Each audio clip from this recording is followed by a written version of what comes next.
Merci beaucoup d'être ici présent. On va ouvrir la séance. Donc, adoption de l'ordre du jour. Donc, il est proposé par Sybelle Wilson, appuyé par Enrico Valente. Et résolu que l'ordre du jour pendant cette session soit par le présent adopté. Oui, oui c'est vrai, il y avait l'ajout. Donc, 6.6 B, au niveau de la concordance pour du refinancement là,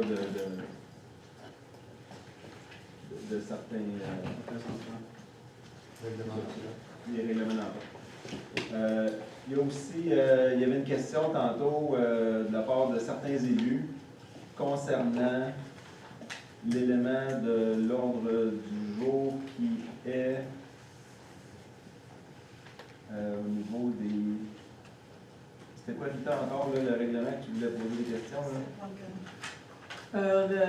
La politique sur la nuisance. 7.4. 7.4F. OK. Donc, au niveau de 7.4F, je vous écoute. Ah, OK. Non, juste demander, qu'est-ce que tu veux demander au conseil?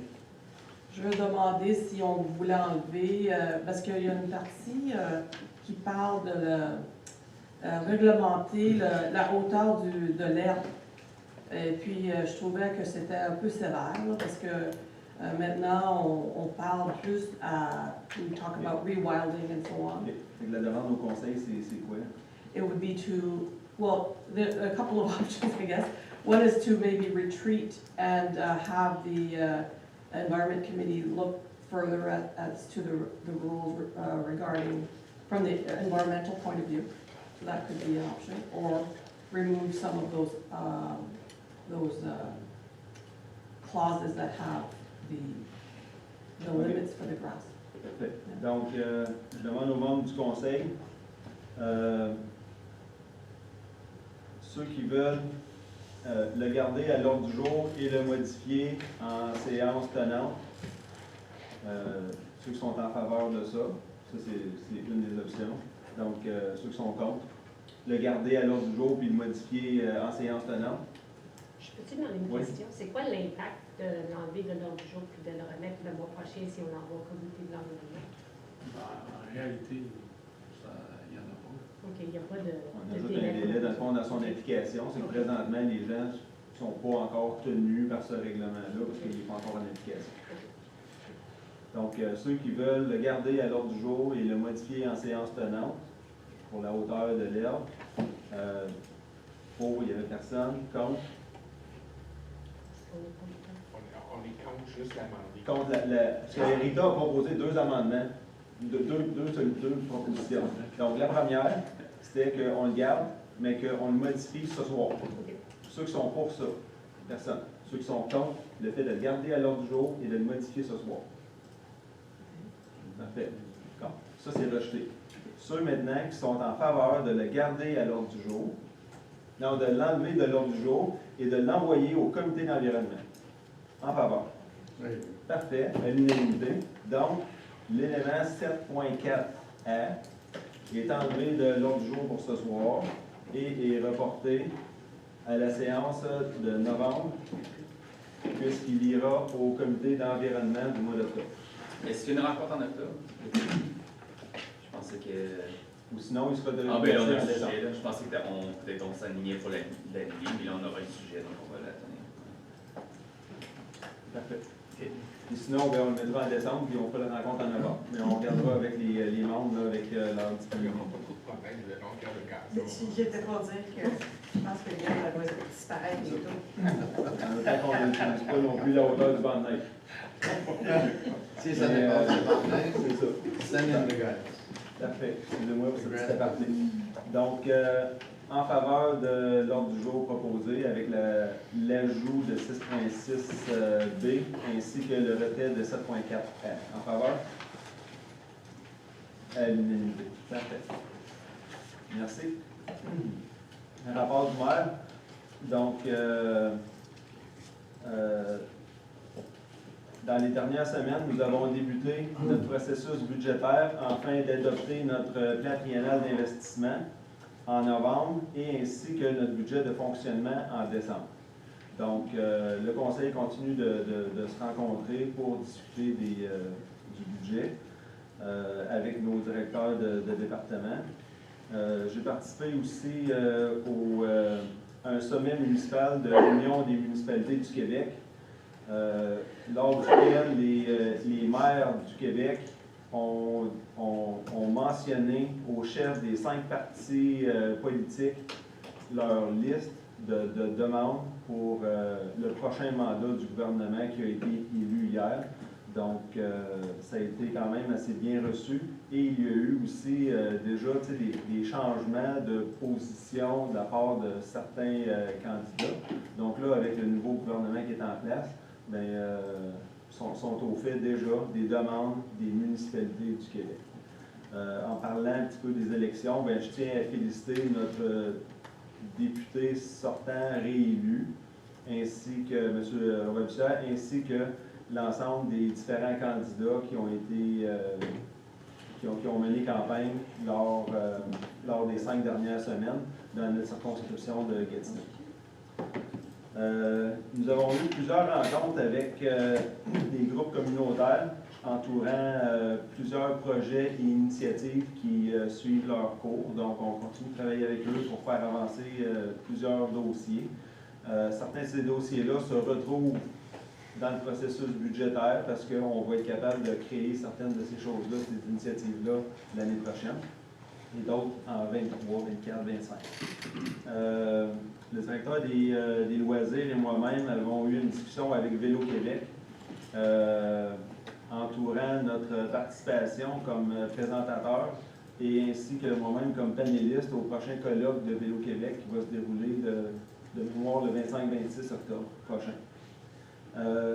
Il y a eu plusieurs activités culturelles qui ont été organisées par notre équipe de loisirs ainsi que nos groupes communautaires lors des dernières fins de semaine de septembre, entre autres les week-ends avec Art dans le parc, la tournée des artistes dans le milieu, il y a eu des événements aussi à la FAB. Donc, merci beaucoup à tous nos bénévoles qui ont rendu ces activités possibles.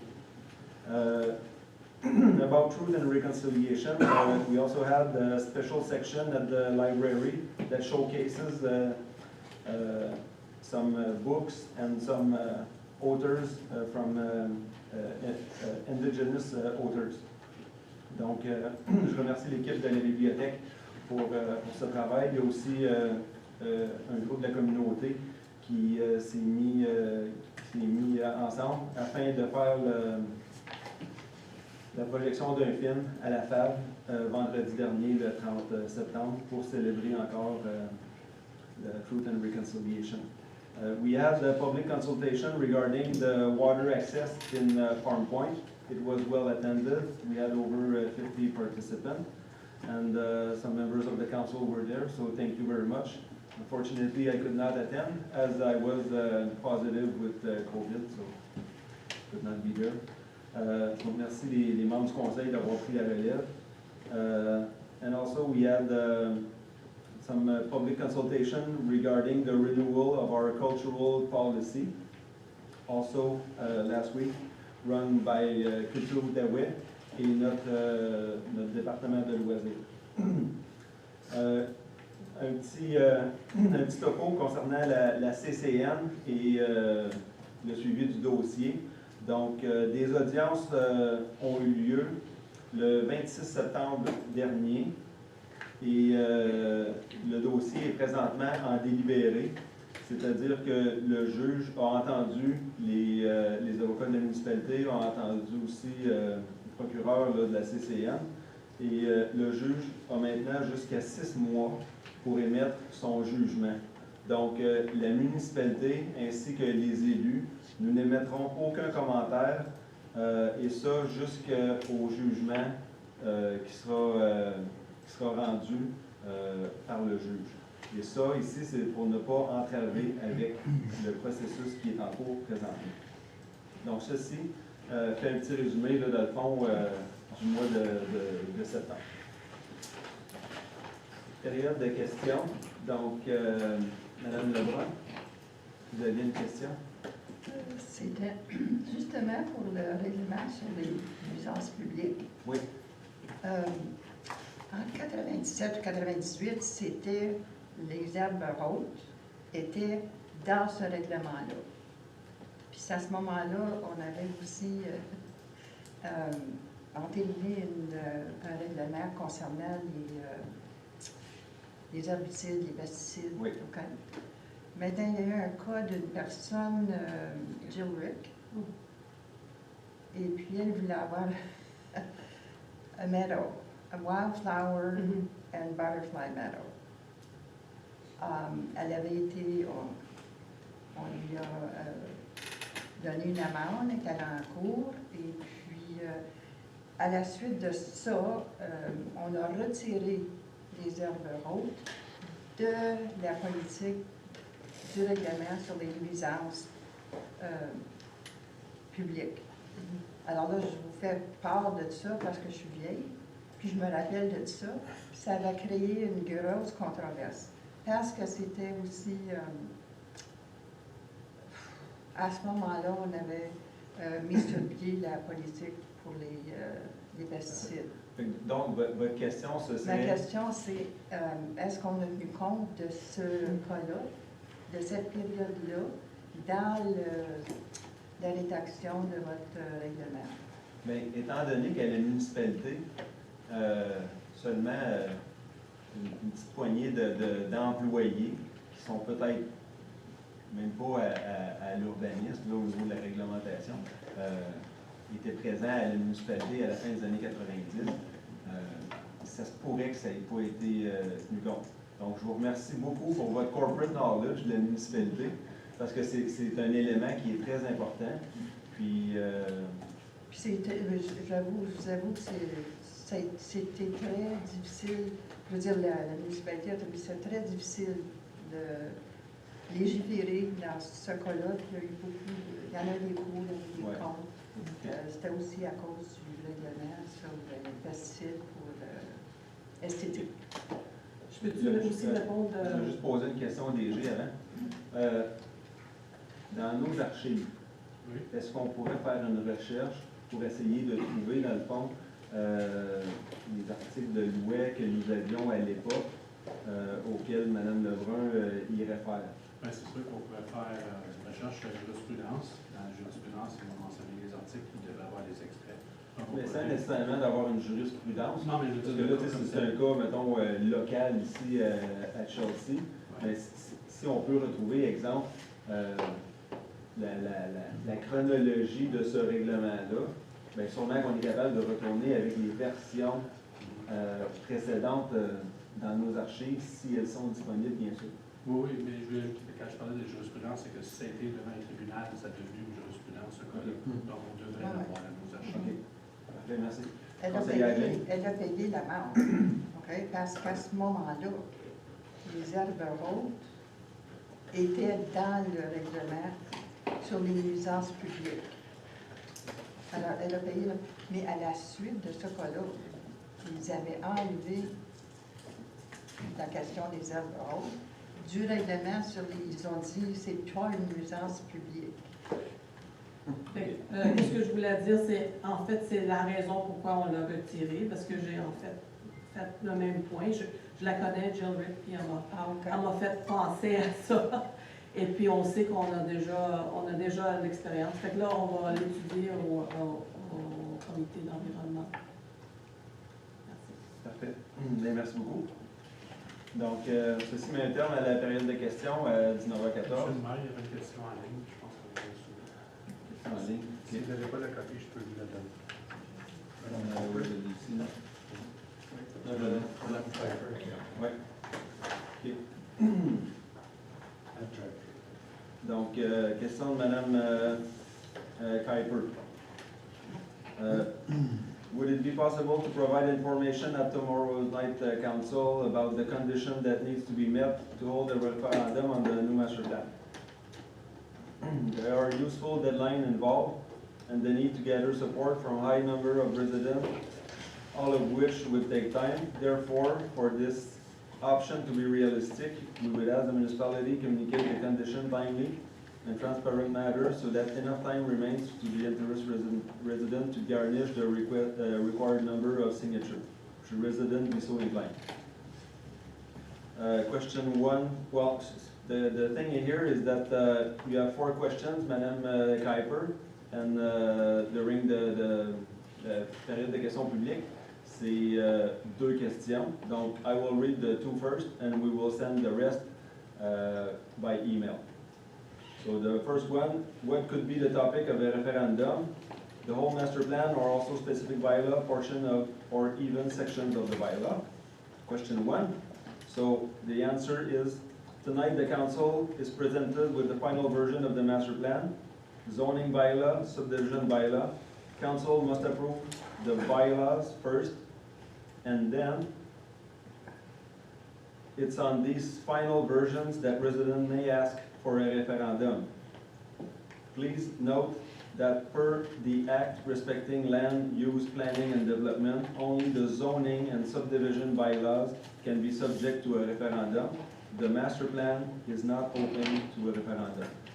Question 2. After council adopt the master plan and corresponding bylaws, how much time would residents have to collect signature required for a referendum on the master plan or its components? In the following days, after council approved the final version of these bylaws, the information about the referendum will be published. So we said probably by Friday. This Friday or next Friday? Well, now we seem to have established a date of the registry, Okay. so as soon as possible. Okay, so the information will be public. A registry will be open for 1 day for signature by residents that wish to contest some provision. The place and date to sign the registry will be communicated to residents by the municipality. The number of signature on the registry will determine whether a referendum is asked by the public or not. It's not automatic that the referendum will be held. 594 signatures needs to be obtained in the registry in order to have a referendum. So for question 3 and 4, we will send them to you by email. Thank you. Donc, période de questions terminée à 19h17. Donc, excusez-moi, je suis dans la gorge. Adoption des procès-verbaux, il est proposé par la conseiller Enrico Valente, appuyé par Christopher Blais. Il est résolu que le procès-verbal de la session ordinaire du 6 septembre, la session extraordinaire du 20 septembre, soit par le présent adopté. Questions, commentaires? Au revoir. Pardon? Oui, j'ai dit.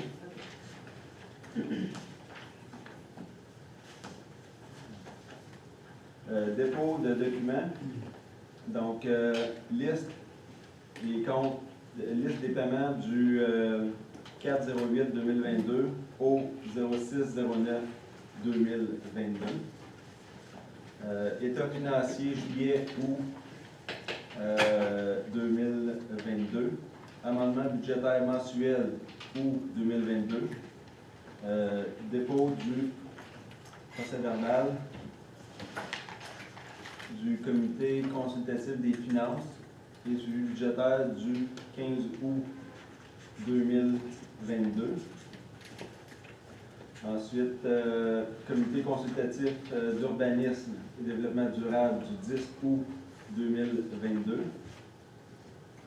Maintenant, au service administratif, il n'y en a pas. Contrat. Donc, l'octroi du contrat pour le déneigement et le déglaçage du chemin d'accès privé pour le poste de pompage d'eau brute pour les 3 prochaines saisons hivernales. Donc, ce contrat-là, on est allé en soumission à 2 reprises.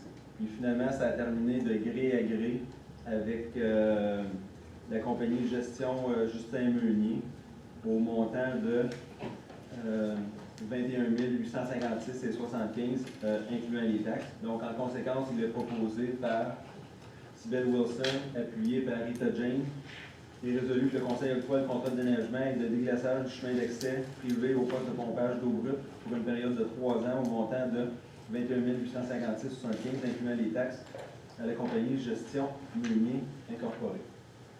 Questions, commentaires? En faveur? À l'unanimité. Octroi du contrat pour le balisage du sentier de la voie verte Chelsea pour la saison hivernale 2022-2023.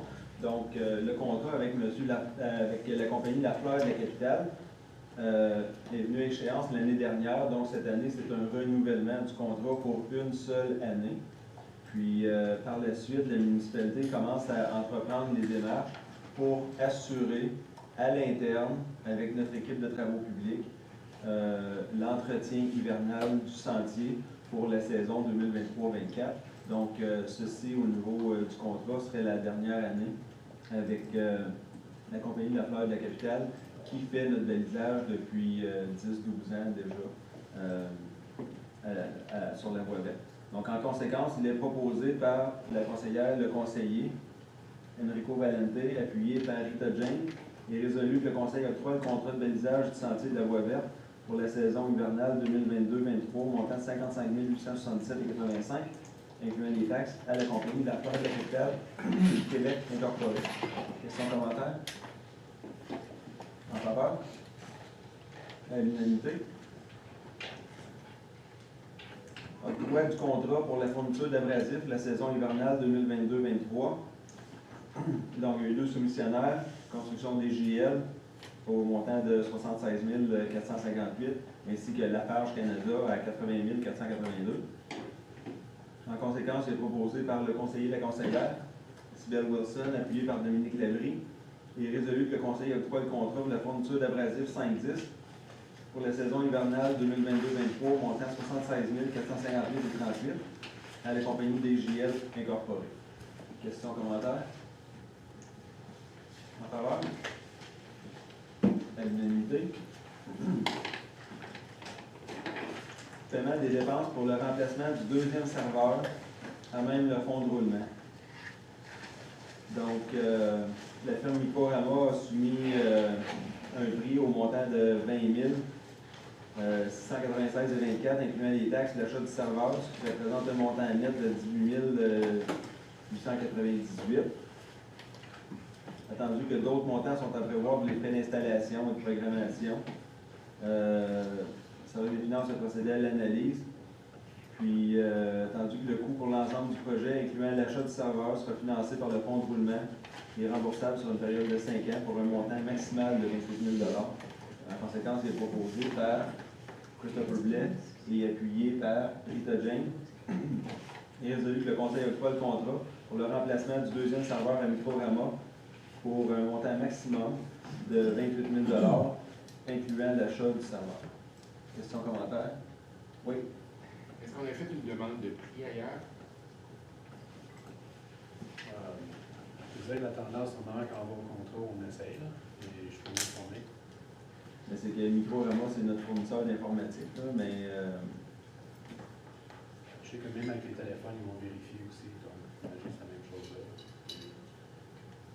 oui. Je pense juste comme la discussion qu'on a eue avant, la séance du conseil, ça serait une bonne idée juste d'inclure sur la base dans nos résolutions pour indiquer comme avait suggéré le conseil. Ouais. À la demande du conseiller Labrie, c'est ça, on peut dorénavant modifier nos règles, nos résolutions. Comme exemple avec le déneigement de 6-2F, pour mentionner quand on va en appel d'offres, il n'y a pas de soumissionnaire ou si on fait une entente de grille à grille entre 2 compagnies ou ces choses-là. Parfait. Donc, en faveur? Contre? OK. Donc, le conseiller Labrie est contre. Et 5 en faveur, donc adopté à la majorité. Au niveau des mandats, 6.5. Mandat à la firme RPGL Avocat pour entreprendre des procédures judiciaires sur le lot 3 030 850 portant le matricule 5745-60-4209-0-000-4 Donc, oh, 6.3B. point 4B. OK, excusez.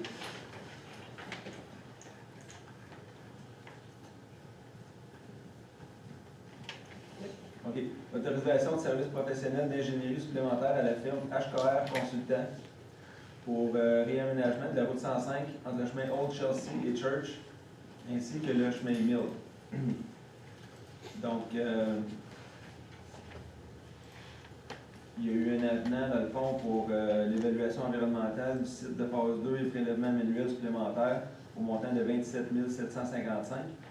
Avec les taxes, ça représente le montant de 31 911,31 $. En conséquence, il est proposé par Dominique Labrie, appuyé par Kimberly Chan. Il est résolu que le Conseil autorise des services professionnels d'ingénierie supplémentaires pour l'avenant 1 pour le réaménagement de la route 105 entre le chemin Old Chelsea et Church, ainsi que le chemin Mill à la firme HKR Consultant pour le montant de 31 911 $ et 31 incluant les taxes. Questions, commentaires? Moi, j'ai une question. Je veux juste savoir si c'est. Alors, ça, c'est 31 000 plus que 370, c'est ça? C'est pas inclus là-dedans. Est-ce qu'il y a déjà eu. On a eu Non, ça, c'est un avenant. Donc, un avenant, c'est un ajout. OK, c'est un ajout qui est venu par après. Est-ce qu'on a d'habitude, on a une explication, sauf, ben, je sais que c'est expliqué ici, là, l'évaluation environnementale, là, mais y a-t-il une raison pourquoi ça arrive, ça? Parce que eux, ils ont trouvé des C'est ça. OK. Donc, la description des services ajoutés, selon nos notes, ça dit que c'est pour le prélèvement manuel, pour les OK. échantillons environnementaux. Ils vont réaliser 9 prélèvements à une profondeur approximative de 200 mm de profondeur. OK. Alors, c'est pas planifié parce que c'est ça qu'ils ont trouvé. Ils ont trouvé C'est ça. quelque chose. OK. Les services supplémentaires incluent le déplacement sur place, le prélèvement, le dépôt des échantillons OK. au laboratoire et l'analyse des résultats en laboratoire. OK, c'est bon. Parfait. Merci. Donc, en faveur? À l'unanimité? Parfait. Et là, on arrive à 6.5 A. Donc, mandat à la firme RPGL Avocat pour entreprendre les procédures judiciaires sur le lot 3 30 850 portant le matricule 57 45 60 42 09 80 enfants. Donc, en conséquence, c'est proposé par la conseillère, le conseiller, Sybelle Wilson, appuyé par Rita Jane. Il est résolu que le conseil mandate la firme RPGL Avocat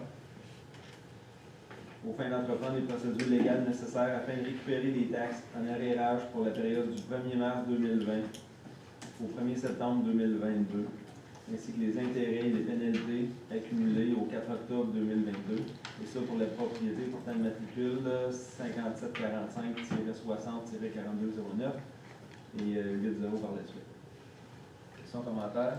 En faveur? À l'unanimité. Même type de résolution, mandat à la firme RPGL pour approuver une procédure sur le lot 3 30 885 avec le matricule 5745-73-2383 avec 8-0 par la suite. En conséquence, il est proposé par la conseillère, le conseiller Dominique Labrie, appuyé par Enrico Valente, qui est résolu que le conseil mandate à RPGL afin d'entreprendre les procédures légales nécessaires afin de récupérer les taxes en arréarage pour la période du 1er mars 2020 au 1er septembre 2022, ainsi que les intérêts et pénalités au 4 octobre pour la propriété portant le matricule 5745 73 23 83 8 x 0, suivant le rôle d'évaluation applicable. Son commentaire? Oui, j'ai juste un commentaire, parce que quand on regarde les dates, là, puis j'aurais dû noter ça avant aussi, là, ça commence, c'est COVID, là, tu sais, c'est le 1er mars 2020 Oui. jusqu'au présent. Je veux juste m'assurer qu'en tant que municipalité, on a fait un outreach avec ces gens-là pour essayer de... Habituellement, quand ça arrive ici, c'est parce qu'on a fait beaucoup OK. de tentatives et tout ça. On a même, tu sais, à partir du 1er mars 2020, on avait même le précédent conseil, Oui.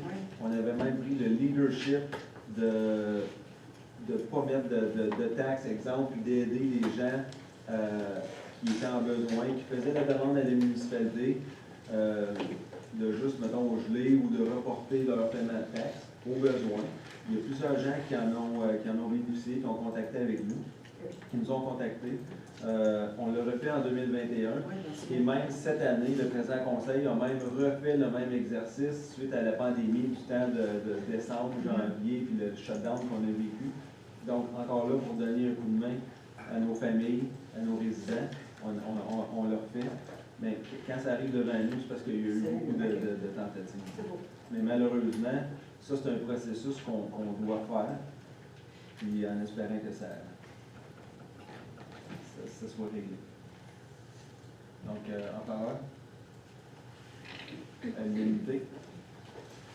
6.6 A, Régie intermunicipale de transport des collines. Transcolline, le budget 2023 et le programme triennal de mobilisation aussi de 23, 24, 25, c'est pour approbation. Donc, vous savez qu'on a Transcolline sur notre territoire. Transcolline vient tout juste d'adopter son budget, mais ensuite l'envoie aux municipalités pour que nous aussi, bien, on adopte leur budget. Puis eux, ils doivent par la suite envoyer ceci au ministère des Transports. Je crois que le deadline, c'est genre fin novembre, début décembre. Donc, ils doivent avoir l'aval de toutes les municipalités du territoire. Donc, attendu que la quote-part du budget 2023 pour la municipalité de Chelsea s'élève à 238 869,50 $. En conséquence, il est proposé par la conseillère, le conseiller Wilson, la conseillère Wilson, le conseiller Valentin. Excusez-moi, est résolu d'approuver le budget 2023 et le programme triennal de mobilisation 23, 24, 25 de la Régie intermunicipale de Transcolline. Transcolline, le tout, tel qu'adopté par son conseil d'administration et annexé au présent.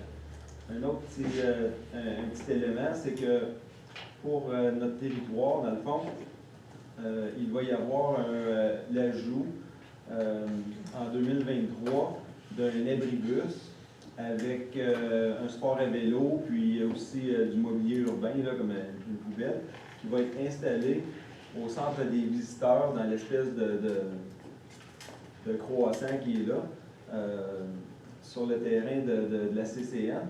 Et la bonne nouvelle, c'est que cet aménagement-là va être installé là, l'abribus avec le sport et vélo, aux frais de la CCN, puisque c'est leur demande. Donc, je trouve que c'est quand même un plus pour nos résidents que ce soit la CCN qui assume les coûts pour l'abribus qui va être installé là. Donc, je tenais juste à mentionner ça ici là, pour l'information de tous. Donc, questions, commentaires? Je voulais juste demander, est-ce que la quote-part a augmenté beaucoup cette année ou est-ce que c'est semblable? Présentement, conseiller adjoint, je n'ai pas le chiffre de 2021, mais à Chelsea, ça... Si on ne le sait pas, c'est correct. Je voulais juste un peu. C'était Je pas dirais- augmenté parce que je dirais Madame un la peu, mais pas tant que Salette ça. sortait. Pardon? Il n'y avait pas eu un transfert l'année passée, puis c'était pour augmenter un petit peu parce que Notre-Dame de la Salette était partie. Non, il n'était pas eux autres dans Transcolline. Ça, c'est la la MRC. MRC, Ça, c'est la police. Ah, MRC. excuse-moi. Ouais. Ouais. Mais Transcolline vont changer leur système. Donc, il était censé commencer cet été, transport à la demande. Et là, ça va commencer cet automne avec, en partenariat avec Taxi Loyal, parce que la compagnie avec laquelle il y avait un contrat pour l'été s'est désisté à la dernière minute. Donc là, ils ont dû retravailler une nouvelle entente. Là, c'est Taxi Loyal. Donc, si vous voyez Taxi Loyal rouge, avec des collants Transcolline bleu à l'arrière dans les fenêtres sur notre territoire, bien, soyez rassurés, c'est pas juste Taxi Loyal qui a pris d'assaut, dans le fond, la MRC des collines. C'est vraiment en partenariat avec Transcolline pour être capable d'offrir un service de transport en commun à la demande. Donc, exemple, tu sais, moi, chez nous, j'habite à 1,5 km de la route 105, dans un petit chemin là, tu sais, un chemin de quartier. Puis, donc, dans le fond, Transcolline, selon la nouvelle application qu'ils vont avoir, il y a toute l'information en ligne aussi, vont être capables de venir me chercher vraiment plus près de chez nous. Peut-être pas directement à la porte, mais peut-être au coin de la rue le plus près, pour être capable ensuite de m'amener soit à ma destination, ou bien de m'amener à un arrêt de Transcolline qui pourrait me permettre ensuite d'embarquer dans l'autobus et de me rendre à ma destination. Donc, il y a tout un algorithme là, qui est derrière ça, qui calcule tous les déplacements les plus efficaces. Puis, dans la berline ou dans le taxi, bien, ça se pourrait même qu'en chemin, on ramasse quelqu'un d'autre aussi dans le taxi. Donc, ce service-là de transport à la demande se fait déjà à plusieurs endroits au Québec, plusieurs régions aussi, en Ontario, puis Colombie-Britannique. Donc, c'est vraiment des case studies qui fonctionnent, puis qui sont mis de l'avant ici par Transcolline pour nous permettre d'avoir une meilleure mobilité, dans le fond, sur le territoire, puis de réduire la dépendance à l'auto solo. Donc, moi, je salue cette initiative-là. Donc, est-ce qu'on avait fait de vote en faveur? Je ne me souviens pas. Non. OK, donc, en faveur? À l'unanimité. Merci. Donc, nous allons acheminer ceci à Transcolline pour la suite de leur dossier. L'ajout maintenant, le 6.6b, résolution de concordance et de courte échéance relativement à un emprunt par obligation au montant de 6 458 000 qui sera réalisé le 3 novembre 2022.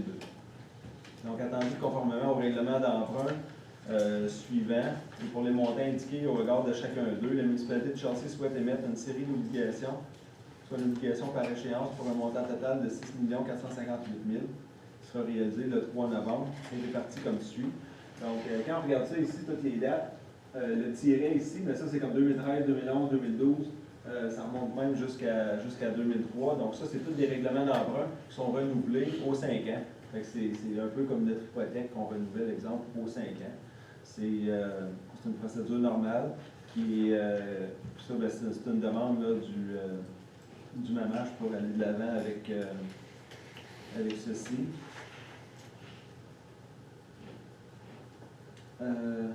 C'est juste que là...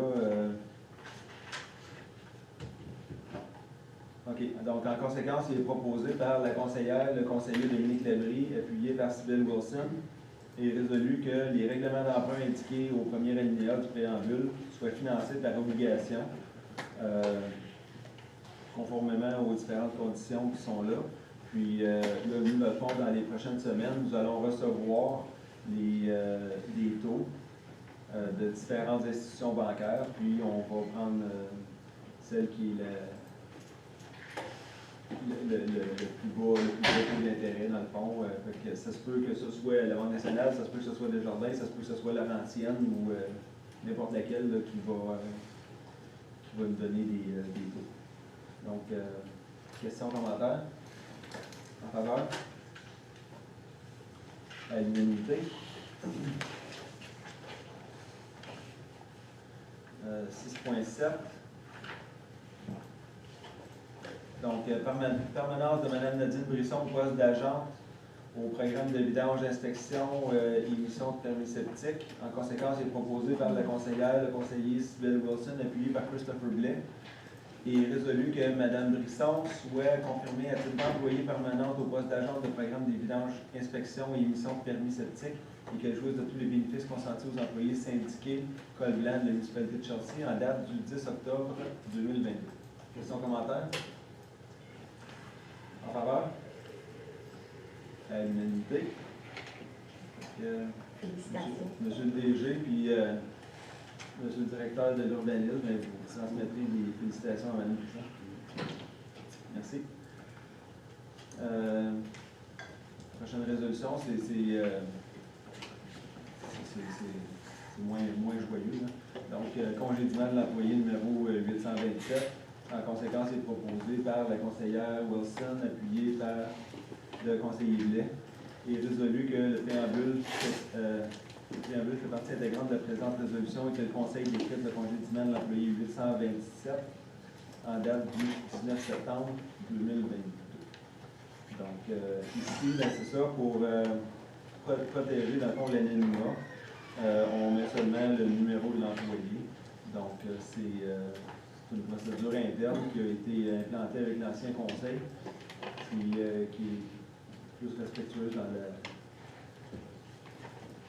la situation actuelle. Donc, questions, commentaires? En faveur? À l'unanimité? Merci. Plan d'urbanisme. L'urbanisme et développement durable, excusez.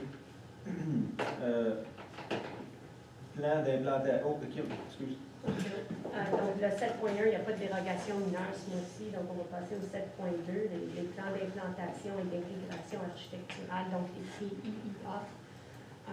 Il y a eu une demande, le 7.2A, qui est attendu que le propriétaire du 193 chemin d'Old Chelsea, qui est le nouveau bâtiment qui est de l'autre côté de l'église Saint-Stephen, a présenté à la municipalité de Chelsea une demande d'approbation d'un PIIA afin d'autoriser l'installation d'une enseigne rattachée au bâtiment pour le commerce Livia, qui est déjà situé maintenant dans cet édifice-là. Ils sont venus, je pense, à 2 mois au conseil, puis sont revenus, sont repassés par le CCU, puis ont fait des changements. Attendu que les dimensions de l'enseigne en polyuréthane imitant le bois avec cadrage en bois seront de 0,89 m x 3,3 m. Attendu que l'enseigne proposée est conforme aux critères du règlement numéro 681-006 sur le PIA. Attendu que le CCUDD a effectué une recommandation en conformité en disposition de l'article 145.19 de la loi sur l'aménagement et l'urbanisme quant à ce plan lors de sa réunion le 7 septembre 2022. Donc, c'est vraiment juste l'enseigne. Il y avait du gazon synthétique dessus, puis il y avait d'autres proposés, puis il y avait d'autres matériaux qui étaient utilisés. C'était venu au conseil, le conseil l'avait rejeté, ou l'avait renvoyé au CCU, puis là, ils ont changé l'enseigne, ils ont mis du bois, puis ils vont utiliser les mêmes matériaux qui sont sur l'édifice du City Hall, de l'hôtel de ville, ici à Chelsea. Puis aussi, c'est l'éclairage, au lieu d'être du rétro-éclairage, c'est l'école de signe. Ça va être des cols de signe comme partout dans son, presque partout dans son village. Donc, je la remercie pour la flexibilité. En conséquence, il est proposé par conseillère Sybelle Wilson et appuyé par le conseiller Christopher Blais, et résolu que le préambule ci-devant soit en partie intégrante de la présente résolution et que le conseil l'approuve. Y aurait-il des questions, des commentaires? Je pense que, tu sais, avec un beau travail de la part de notre département d'urbanisme, avec aussi les commentaires constructifs du comité d'urbanisme, les commentaires constructifs aussi des membres du conseil, bien, finalement, on est arrivé à une version finale qui rentre avec ce qu'on veut pour notre centre-village. Ça, c'est important de respecter ce processus-là aussi. Donc, tu sais, c'est pas... le centre-village, c'est important. Ce bâtiment-là, il est arrivé avec, tu sais, son imposante architecture. Mais là, ici, pour l'affichage, c'est important d'avoir un affichage qui représente Chelsea, avec lequel le conseil se sent à l'aise. Je remercie le staff d'avoir fait back and forth. Je remercie aussi les membres du conseil d'avoir eu le leadership puis d'avoir pris la décision, dans le fond, pour arriver à ce qu'on a dit. Peut-être l'autre chose pour ajouter que c'est vraiment encore mis l'emphase sur la nécessité de revoir les enseignes, la politique d'enseigne ici à Chelsea. Donc, c'est une discussion que le mois dernier, puis même le mois avant ça, on a eu au CCU après que les commentaires ont été faits au conseil. Donc, on a parlé à la municipalité, puis la municipalité va faire du travail là-dessus, puis d'amener ça pour des bonnes discussions au CCU dans les mois prochains. Il faut vraiment voir que sur le chemin Old Chelsea, puis aussi Scott, puis la 105, là, au nord de Old Chelsea, qu'on va voir c'est pas une politique, mais peut-être une politique, des beaux règlements ou de l'innovation pour vraiment respecter le caractère unique de notre centre du village. Donc, puis au CCU, c'était intéressant parce que tous les membres, ça a été une discussion qui a duré assez longtemps, à peu près 45 minutes, une couple de semaines, que c'était important pour tout le monde. On ne veut pas se rendre avec des rues principales qui ressemblent à juste des grandes villes comme ça. Juste pour dire que ça va travailler dessus. Oui. Juste une question, Kim. Concernant l'enrochement à la masse, ça va être changé ou ça reste tel quel? Quelle a été la discussion? Je peux répondre un peu, puis si possible, on peut peut-être demander à Nicolas. Bien, ils ont soumis un plan parce que c'est obligatoire qu'ils soumettent un plan d'aménagement paysager.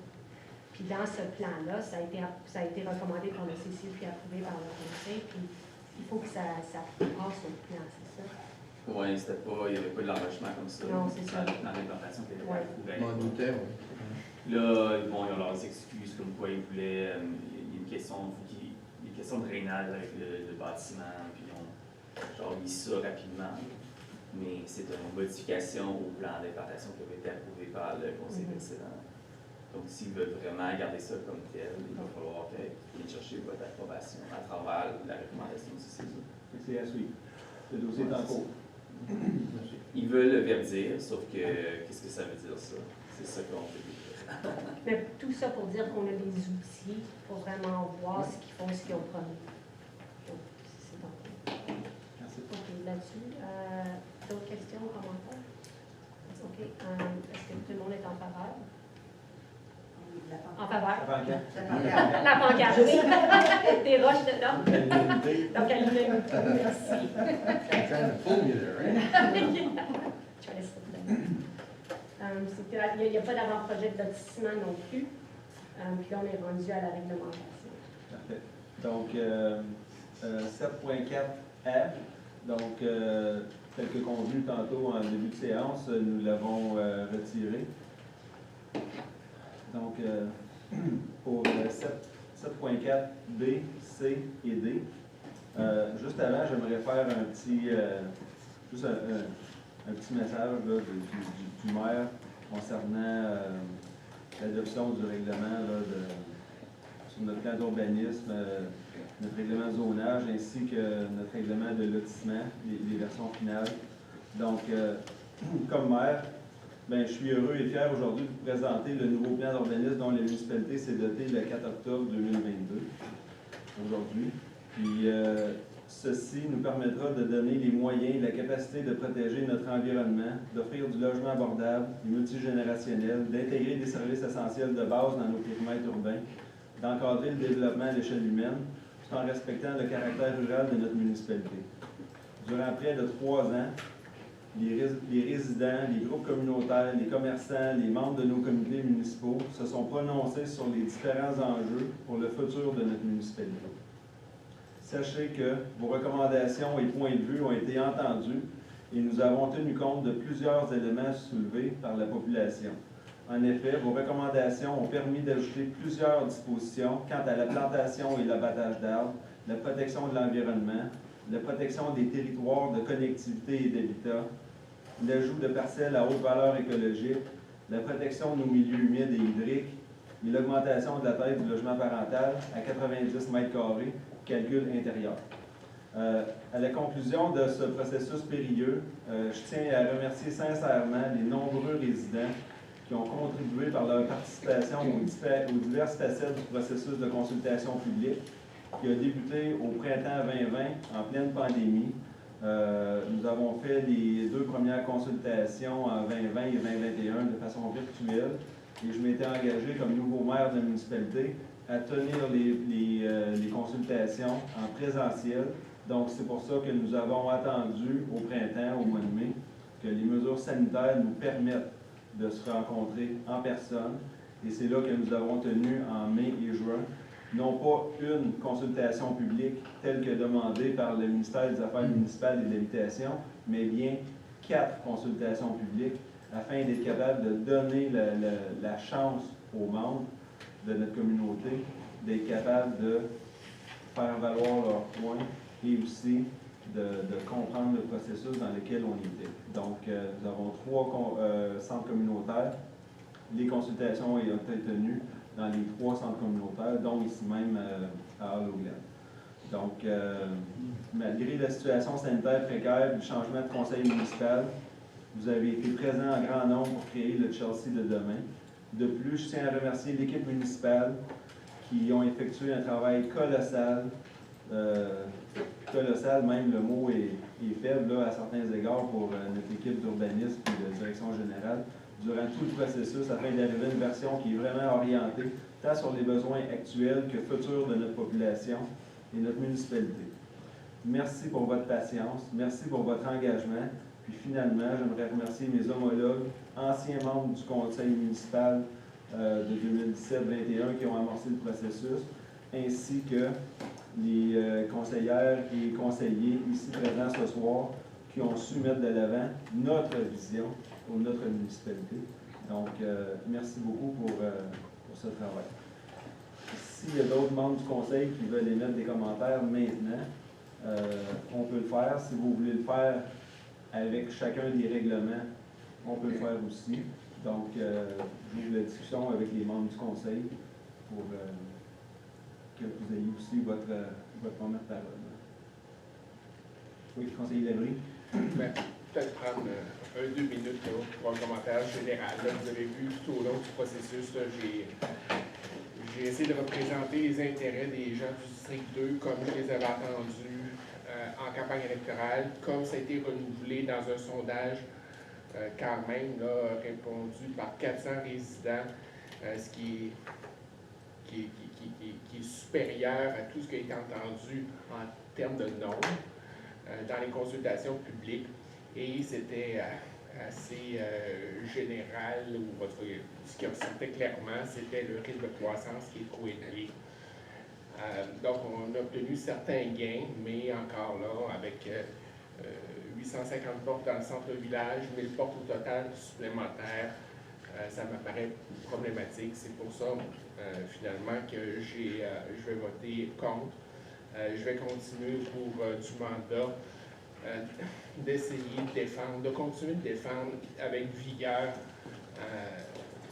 les intérêts des résidents du district 2 à ce sujet-là. Et je remercie tous les citoyens qui ont participé au processus. Ça a été important. Merci. Oui, conseillère Jane. Oui, moi aussi, je veux remercier tous les gens qui ont travaillé là-dessus. Premièrement, la municipalité et le service d'urbanisme, mais aussi beaucoup de citoyens qui ont essayé de lire des 1000 de pages pour comprendre et essayer de faire des commentaires. Je sais aussi que le comité d'environnement aussi s'est penché dessus plusieurs heures alors, on a fait beaucoup de gains dans la version courante, but I feel that it's incomplete for a couple of reasons. There's quite a few items that were not, I felt, not considered. They never got to the council for decision. As well, as I said at the last meeting when we actually passed the draft, we did not follow up with our communications, and we're at the same state today. On n'a pas nos questions et réponses, on n'a pas le sommaire des changements pour les citoyens, pour que les conseillers puissent consulter avec leurs gens. Alors, moi, je vais voter contre le règlement de zonage pour cette raison. Merci. Oui, conseillère Chan. I'm going to start by just, so I disagree with the two statements that were made by the councillors before me. I enjoy working with them, and I think we've done a ton of good work.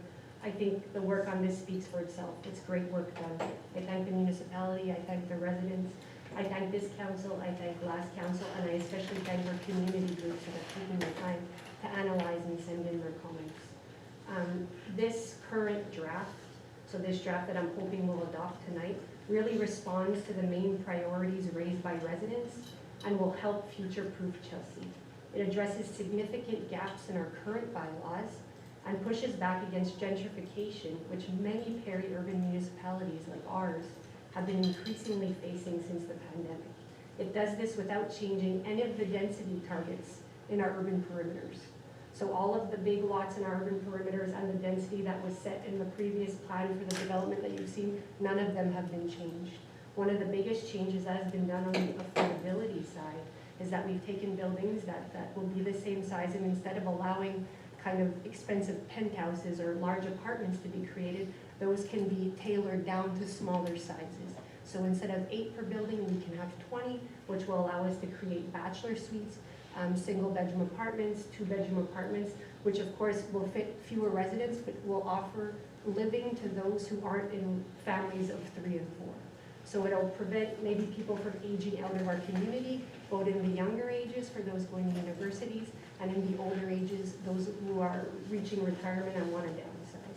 So that's the biggest change, and one that I really support, because by keeping very large, which, yeah, we've talked about doors over and over, there may be more doors, that doesn't mean there are more people, right? If you have a bachelor, you have 1 person. If you have a single family house, you have 3, upwards 4, 5, 6. So it's not by measuring doors that we measure the strength of the community, but this is sustainable development. You know, these are the models that we're using nowadays in 2022, and this is fiscal responsibility. Every meter of road that you put in costs money.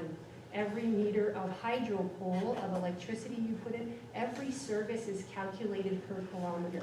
The more sprawl you have, which is kind of the models that were in place in 2005, when our current bylaw was adopted, is maybe those that were pushed. And we see the effects in many municipalities, where you have municipalities that are spread out and costing a fortune.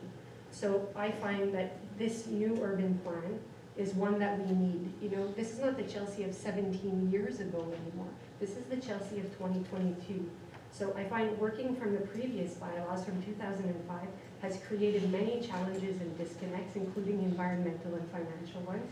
I'm sure many of you remember, especially the ones that have come to many of our council meetings, all the minor variances that were before council every month that cost a ton of staff time, that cost residents all that extra money, that were just not there to reflect the realities of our current municipality. So I believe Chelsea residents can agree that the Chelsea now, 2022, is different than 17 years ago when the current zoning bylaw was adopted, and that's my main messaging today. Yeah, in 2005, we adopted what was fit for purpose at the time, what was needed for those current realities and to future-proof, but we're now in the future from that 2005. So what are we going to do, right? We need something new. We need a new tool in place. And as we've seen, the 2005 bylaw was, just in case you're wondering, amended 63 times. That's an average of 4.2 times per year. This is a green document.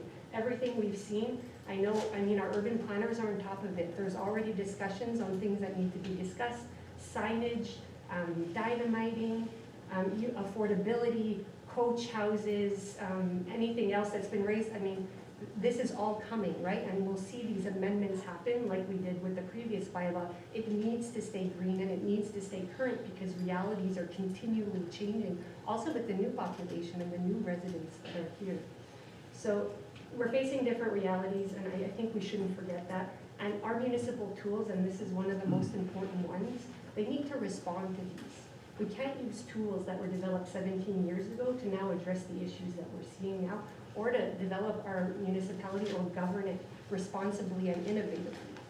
So today, again, to emphasize, we have different realities, we have big challenges in the world where a lot of research has been done, like climate change. We have a fledgling urban perimeter in the Farm Point area. All of these, we have the 3 subdivisions where the houses are 4 to an acre, so they're closer together, and we definitely want to keep our unique character. So we've developed in ways where we need bylaws that respond to not having something that looks like suburbs, but where we're actually available, or we can actually maximize the services for our residents in our urban perimeters. And this tool does this. So I think it's time to adopt this tool, to put it forward. I don't understand this desire to go back to 2005. It seems outdated. I mean, some of our residents weren't even approved then. So keep that in mind, and that's kind of where I stand right now on this document. Merci, Maria Jeanne. Oui, Conseillère Wilson. Merci beaucoup. I'm not going to go back and repeat a lot of the words I've said before about this. I've been very, very clear in the last 2 times that this has come before us. I have to echo the thank you that the maire, well, that everybody so far who has spoken to the staff et à tous les résidents qui ont pu contribuer à ce processus-ci. I'd like to add to something that Conseil Chan has said, and it's really just not even about being in 2020, but moving forward. This whole master plan is looking into the future, 10, 15, 20 years. We saw the data that was up there. We know that we have to diversify the offer that is in Chelsea.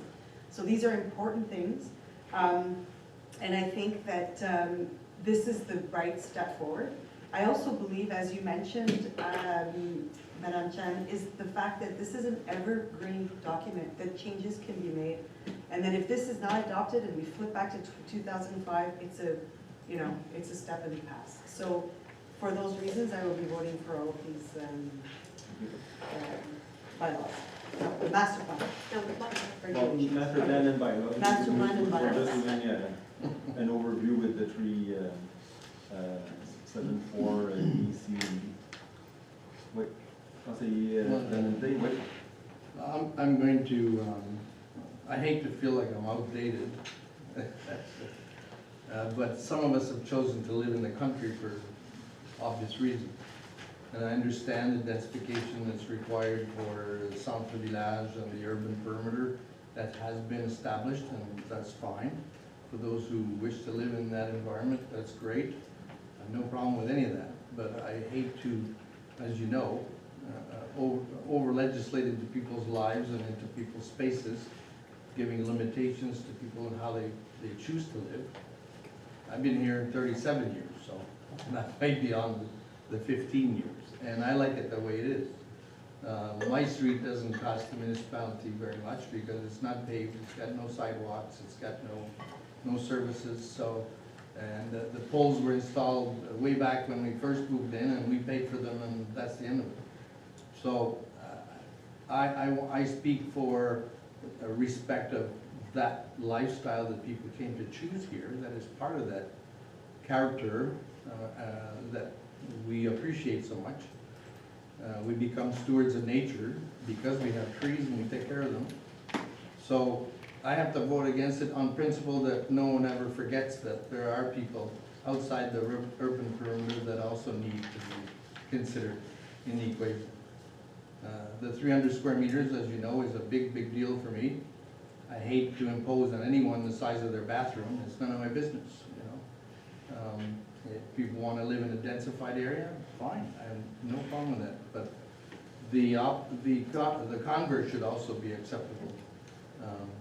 I have, like many people in Chelsea, some acreage where you have trees and you have we actually should get, I guess, a tax credit for helping other people breathe better.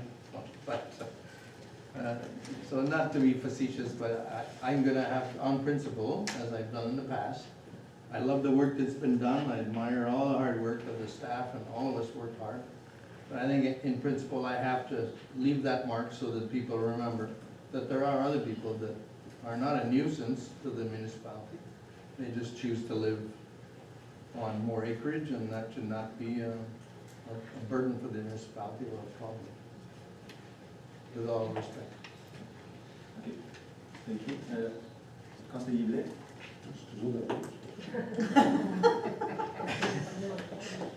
J'écris mon speech en même temps.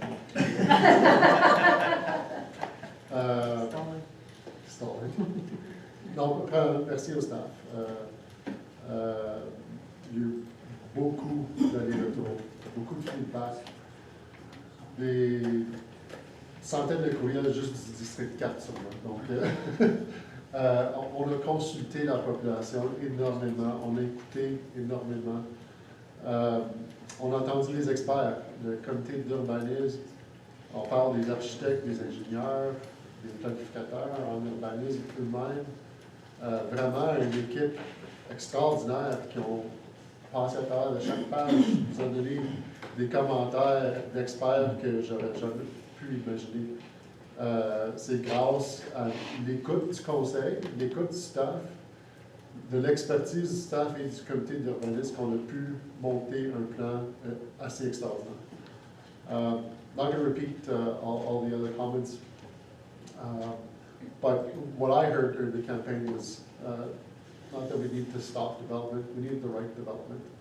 We need development for seniors because they felt like they were getting pushed out the door. We needed measures to contain affordability so that people could stick around. We needed homes that were in a size where people could afford it down the road for young families or seniors who want to downsize. Things that we don't have in Chelsea, and this master plan addresses that. So it wasn't that people wanted to stop development, they needed the right development, and this plan will address that. There's work to be done, as Councillor Chan mentioned. It's an evergreen document. That's what the master plan is. The bylaws have certain rules in place, but the master plan gives us des orientations of what we want to do. We want to develop green development standards. We don't have those yet. We're going to work with the experts to put them together to make sure that we're building green homes, electrifying the community down the road. I don't know what it's going to look like. I'm not an expert.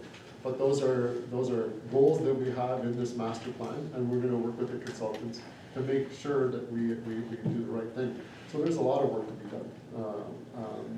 This is a step in the right direction. This is progress, and I have no intention of going backwards because that just opens the door to the wrong development. And finally, in terms of the consultations, I've said it again. I'll say it again. Sorry, is this council and the councillors have done a lot of work in listening to the community, along with the staff, to make sure that this was a plan for all of us. I think all of us have been extremely accessible. We've been transparent. We've had conversations in the open. We've had emails and phone calls late at night. So I'm proud of all of my colleagues for all the work that they've done to be accessible to the community during this process. So thank you to all the colleagues as well. I think we've done a good job, and I think it's a statement of how this council will be working for the next 3 years. Is we're going to listen. We're not always going to agree, but we're going to open our ears and we're going to debate things, and that's our job. But I think we've all done a great job of reaching out to make sure that voices were heard. So I'm happy with this document, this plan, and I'll vote in favor. Parfait. Merci beaucoup. Donc, merci pour vos commentaires, puis votre position aussi. La semaine dernière, je parlais avec la mairesse de Sherbrooke, qui sont aussi dans un processus là, pour leur plan d'urbanisme. Puis je lui parlais de ce qu'on faisait nous à Chelsea. Puis elle n'en revenait pas du leadership au niveau de l'environnement que la municipalité de Chelsea a. Comment notre plan d'urbanisme, avec les éléments que je lui ai soulevés, était novateur par rapport à plusieurs autres municipalités. Notre directeur d'urbanisme a aussi, dans des discussions cet été, me mentionnait qu'il y a une municipalité, je ne me souviens plus c'est laquelle, qui venait d'adopter leur plan. Puis là, ils étaient tous contents du leadership qu'ils avaient, mais c'est que leur nouveau plan d'urbanisme de 2022 est à peu près égal à ce qu'on avait, nous, en 2005. Donc, nous, Chelsea, on a toujours voulu mettre la barre haute, et avec ce plan-ci, on met la barre haute pour la protection de l'environnement au niveau des marges de recul, au niveau des corridors de connectivité et plein d'autres éléments, lesquels ont déjà été mentionnés. Puis, c'est important de mentionner aux membres de la population qu'avec un processus référendaire, advenant qu'on va en référendum, donc tout le travail que nous avons fait tombe à l'eau et on doit recommencer from scratch, de zéro, avec la réglementation en place de 2005, telle qu'elle a été mentionnée par la conseillère Chan, la conseillère aussi Wilson et le conseiller Blais. Donc ça, c'est des éléments qui sont importants. Pour un conseil qui se divers, une municipalité qui se divers, de retourner en 2005, je ne prends pas ça, moi, comme allant en étant pro-environnement, puis en protégeant notre territoire. Donc, tel qu'il a été mentionné, c'est un document qui est vert, donc on peut toujours y apporter des modifications, mais il faut mettre la base, il faut tout de suite prendre une action au niveau de notre règlement. Donc, ceci dit, Je vais lire maintenant les 3 résolutions et les membres du conseil vont être capables de se positionner. Donc, 7.4b, adoption du règlement numéro 1214-22, règlement sur le plan d'urbanisme. En conséquence, il est proposé par la conseillère Wilson, appuyé par la conseillère Chan, et résolu que le règlement numéro 1214-22, règlement sur le plan d'urbanisme, soit et est par la présente adopté. Questions, commentaires? Additionnels? En faveur? 1, 2, 3, 4 en faveur. Contre? 2 contre. Donc, adopté à la majorité. Adoption du règlement numéro 1215-22, règlement de zonage.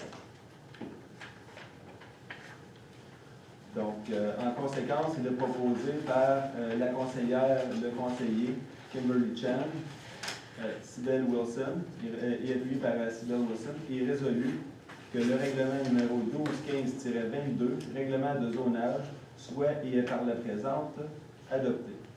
Questions, commentaires? Donc, je vais demander le vote encore. Donc, en faveur? 3 pour. Contre? 3 contre. Donc, je vais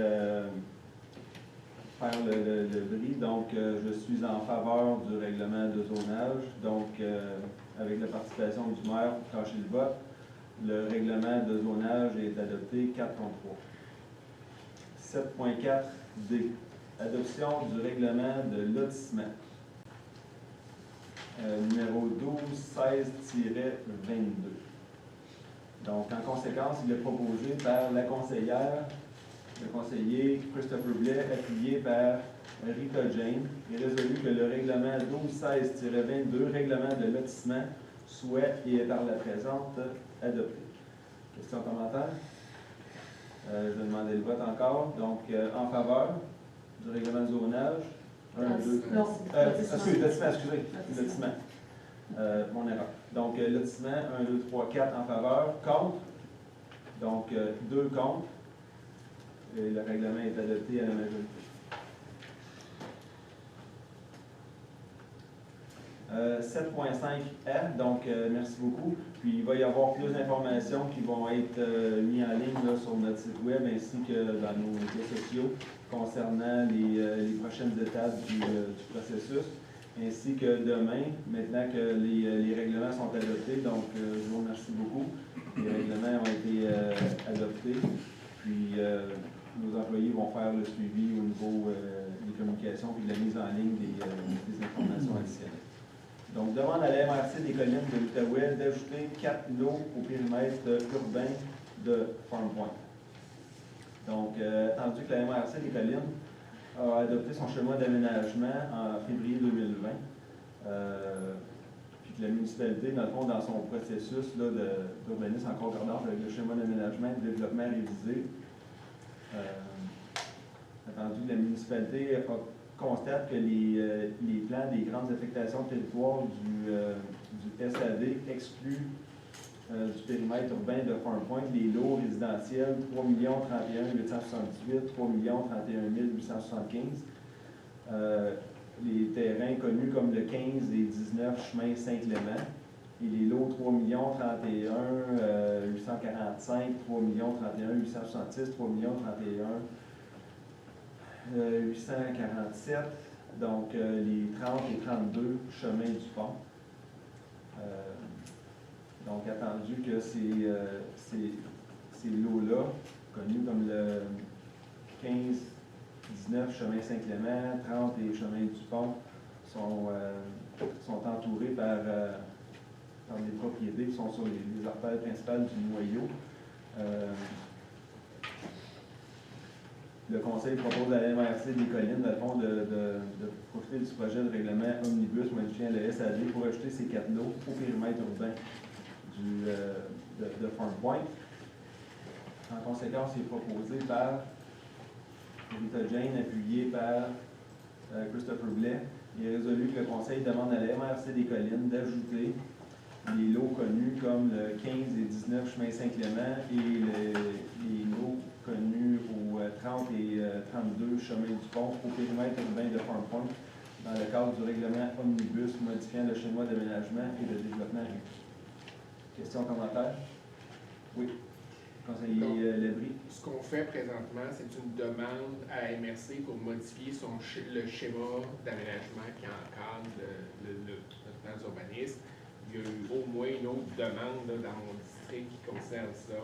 Je veux juste qu'on soit clair qu'on procède avec celle-ci parce que c'est un changement technique rapide, mais de rassurer les gens là, qu'on ne les oublie pas là, pour l'autre modification. Puis le conseil est d'avis qu'on veut aller de l'avant avec cette autre modification-là, n'est-ce pas? Bien, c'est ce qu'on discute. Donc, notre équipe là, d'urbanisme, au moment opportun, va nous arriver avec une résolution du même genre. Moi, j'en ai déjà avisé le préfet ainsi que l'ensemble des maires là, de la MRC à la table des maires. Donc, j'ai déjà mentionné ces petites modifications sur lesquelles nous travaillons. Donc, ça, ce soir, ben, c'est une résolution, puis il va y en avoir d'autres aussi pour les autres éléments. Merci. Est-ce que ça serait possible de montrer la carte? Parce que, je ne sais pas si tu as une copie écrite, mais c'est comme très évident que ces lots-là auraient dû être dans le périmètre. Parce que c'est tout du rouge autour, Ouais. puis le rouge et le périmètre urbain, c'est comme s'il y a un petit chocolate jaune en plein milieu. Donc, c'est juste ça, là, C'est pour vraiment, c'est comme une faute qui a, je sais pas, ben, ces lots-là ont été exclus, puis là, on fait juste comme une ligne droite. Les raisons pourquoi il avait été exclu au début, je ne les connais pas, là, mais on essaie juste de demander, dans le fond, une petite modification. Et la MRC ne nous a pas fourni d'explication. Une explication non plus pas. Ouais, c'est vraiment une erreur technique géométrique. C'est ça. Donc, autre question, commentaire? Je pense que l'autre chose qui est important à ajouter aussi, c'est comme dans notre district 2, les résidents qui ont fait la demande de l'agrandissement, c'est autre chose parce que ces 4 lots-là étaient autrefois inclus dans le pôle de services secondaires de Farm Point. Donc, ils étaient dans le pôle de services secondaires, ils ont été enlevés probablement par erreur. C'est vraiment pas la même demande qu'on a reçue dans notre district 2 des résidents qui étaient là. Donc, en faveur? J'allais aussi Une dire, autre question? oui, j'allais juste dire qu'on allait contacter ces gens-là bientôt pour leur informer, mais je pense pas qu'il y aurait un effet ou un impact sur eux, à part de bénéficier du périmètre urbain. Merci. Donc, en faveur? À l'unanimité? Merci. Remerciement pour un membre du BETA, veux-tu le lire? Celui-là, 7.5b, ça par rapport au comité d'environnement. Ah, OK. Est-ce que tu veux donner la page, c'est peut-être plus facile. 7.5b, c'est 347. Ici, OK. OK, c'est des remerciements pour un membre du comité consultatif de l'environnement, la durabilité, les changements climatiques. C'est pour M. Benoît Delage. Ça fait combien de temps qu'il était sur le comité de ressources naturelles? C'est quand même... Depuis 7 avril 2015, qui est écrit dans la résolution, le deuxième attendu. Attendu que le comité consultatif de ressources naturelles, CCRN, a été mis en place en mars 2015, attendu que la municipalité de Chelsea a adopté le règlement 926-15 constituant le comité consultatif de ressources naturelles le 7 avril 2015, attendu que M. Delage a été nommé membre pour siéger le 9 janvier 2017 par la résolution 22-7, attendu que le comité consultatif de l'environnement a été établi en remplaçant le comité consultatif de ressources naturelles par la résolution 10-22, attendu que M. Delage a présenté sa décision de se retirer du CCEDCC le 28 août 2022. Attendu que les membres du CCEDCC, anciennement la CCRN, ont été informés de la décision de Benoît lors d'une rencontre tenue le 22 août. Alors, en conséquence, il est proposé que la conseillère ou conseiller Christopher Blair, appuyé par conseillère Cybelle Wilson, est résolu d'accepter la décision de M. Delage de quitter son poste au sein du CCEDCC, anciennement connu comme étant la CCR. Alors, personnellement, je voudrais remercier M. Delage. Il amenait beaucoup de connaissances de son poste du Credo et on va le manquer, mais il est encore sur l'autre comité du CCU. Alors, on bénéficie encore de ses connaissances. Merci beaucoup. Oui. C'est ça que je voulais ajouter. Vraiment, M. Delage est un atout pour notre communauté. Donc, je suis vraiment content qu'il est encore sur le CCUDD. Il amène vraiment des bons points et une belle discussion qui est différente des autres membres. Puis, comme ancien président du CCRN, avant que ce soit Mme Jane pour le CCEDCC. Donc, j'ai côtoyé M. Delage, puis j'ai grandement apprécié. Je le remercie aussi pour tout ce bénévolat, dans le fond, pour notre communauté, puis avec l'environnement à cœur. Donc, merci beaucoup, M. Delage. Donc, en faveur? Merci. Donc, adopter à l'unanimité. Au niveau de sécurité publique, départ de pompiers, donc M. Middlemiss et Brian Middlemiss et Dominique Dagenet, attendu que le directeur de la sécurité incendie a reçu par courriel le 26 juin pour Brian Middlemiss, indiquant qu'il démissionnait en date du 27 juin. Et ça après 9 années de service exemplaire. Le chef Etier a également reçu un courriel de Dominique Dagenet le 20 avril, indiquant qu'il démissionnait en date du 20 avril 2022, ça après 4 années de service. En conséquence, il est proposé par les conseillères, le conseiller Cybelle Wilson et Enrico Valente. Il est résolu que le conseil accepte la démission de Brian Middlemiss et Dominique Dagenet. Il les remercie sincèrement pour leur implication et leur dévouement envers la communauté de Chelsea. Donc, je tiens à les remercier personnellement au nom du conseil. La sécurité pour nous, à la municipalité, de nos pompiers volontaires, ben c'est de perdre comme ça 2 pompiers, mais c'est que des fois, ça va prendre quelques mois, quelques années avant de combler les postes. Donc, je les remercie beaucoup, mais c'est certain que ça vient faire un coup dans notre équipe là, de service de sécurité incendie. Donc, c'est des choses, donc on va accepter leur départ, mais il faut mentionner que dans notre équipe, ben,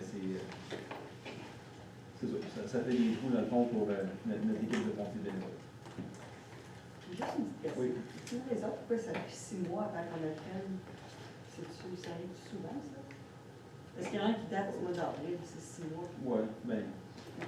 Ça n'a pas été rapporté au conseil. Non, c'est peut-être des fois ils font ça en bloc ou. Question même. Donc, en faveur? À l'unanimité. Merci. Et la levée de la session, donc, est proposée par la conseillère, le conseiller Enrico Valente, appuyé par Rita Jane, et résolu que cette séance ordinaire à Hollowland soit levée à 20h23. Donc, je tiens à remercier les gens d'Hollowland de nous accueillir. Puis, c'est bien qu'on puisse se promener comme ça dans nos centres communautaires. Puis ce matin, j'avais même une rencontre à la FAB, puis les gens de la FAB ils ont même dit « Hey, ce serait le fun que l'année prochaine, dans votre calendrier, on puisse même tenir une séance du conseil à la FAB. » Donc là, ils servent du vin d'habitude. Ouais. Donc, le petit hibou peut se promener partout. Prenez des notes, hein? Donc, qui sait, ben c'est ça, on va continuer avec Hollowland et Farm Point. Puis qui sait, peut-être qu'on va faire aussi un autre endroit là, que la MRC de façon occasionnelle au centre-village. Mais c'est dynamique, puis ça vient aussi mettre le conseil en proximité pour les gens de notre territoire. Donc, merci beaucoup d'avoir assisté ce soir. Puis sur ça, ben, je vous souhaite un bon mois d'octobre, puis joyeux Halloween.